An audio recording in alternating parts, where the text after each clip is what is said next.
մենք մեզ դիտողներին հիշեցնենք, Ուժեղ Հայաստան կուսակցությունը ներկայացնում Էդգար Ղազարյանը, պարոն Ղազարյան այսօր առաջին նիստին նախատեսված էր Վեհափար Հայրապետի, նաև ողջերթի խոսքը, քաղաքացիները բավականին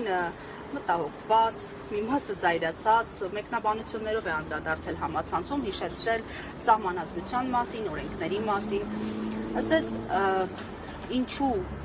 այսպես խուսափեցին Վեհափարի ներկայացուցիչ, չէ՞ որ նա միայն ԿՊ-ի վեհափարը չէ։ Նախ ես դեռևս այն կարծիքին չեմ, որ այդ խնդիրը լուծված է,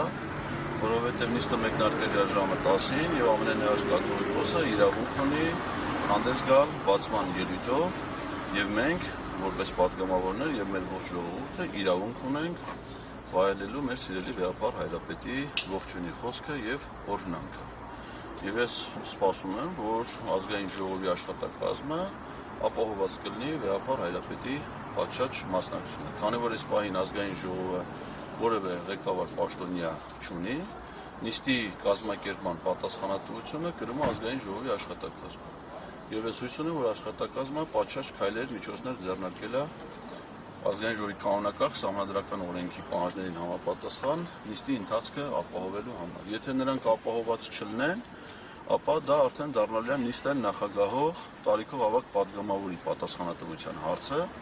որը պարտավոր է կազմակերպել նիստը այն տրամաբանությամբ, ինչպես որ նկարագրված է ազգային ժողովի կանոնակարգ սահմանադրական օրենքում։ Պարոն Ղազարյան, եւ անդրադառնանք արդեն ձեր պատգամավորական խորհրդարանից ներս աշխատանքին, որովհետեւ խորհրդարանից դուրս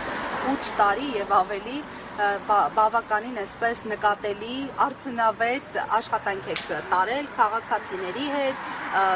նաեւ ինչու ոչ բազմաթիվ պաշտոնյաների համար լիքբեզ եք կարդացել։ Հիմա ինչ սպասենք ձեզնից արդեն խորհրդարանում, արդեն գործողությունների հստակ օրենքների տեսքով։ Ազգային ժողովի պատգամավորները ունեն կանոնակարգով սահմանված պարտականություններ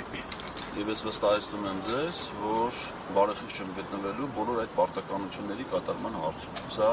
ֆորմալ իմաստով։ Իսկ քաղաքական իմաստով մենք ունենք տված խոստումներ մեր ժողովրդին, դա Ուժեղ Հայաստան դաշինքի նախընտրական ծրագիրն է, դա մեր հիմնական քաղաքական ուղերձներն են, որոնք որ մենք մասնակցել ենք արշավին